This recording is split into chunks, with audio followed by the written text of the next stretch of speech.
अस्सलाम वालेकुम वरहमतुल्लाहि वबरकातुहू। तो जी दोस्तों, आपको बताते चलें कि कल 16 अगस्त थी, आज 17 अगस्त है और इस पर फ़लस्तीन के वज़ारत सेहत की तरफ से एक रिपोर्ट तैयार की गई है, जिसमें ये रिपोर्ट में आया है कि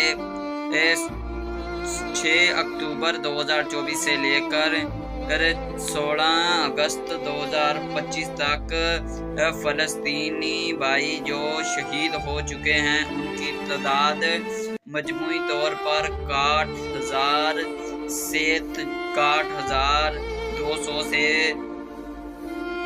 300 से तजावुज़ कर चुकी है और जो फ़लस्तीनी भाई इस वक्त ज़ख्मी हैं और उनकी तादाद 1.5 लाख से तजावुज़ कर चुकी है।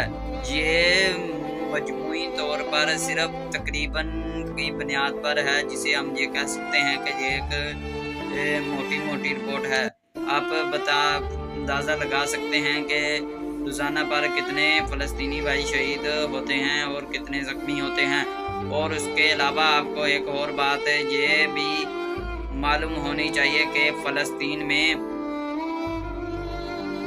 गज़ा के लिए फ़लस्तीन के लिए खुराक जा रही थी, तो वहाँ के काफिरों ने यहूदियों ने काफिरों ने ट्रक को रोककर तमाम खुराक को ज़ाया कर दिया। ये एक जुल्म की दास्तान है। पाकिस्तान के सूबा खैबर पख्तूनख्वा में सैलाब आया है।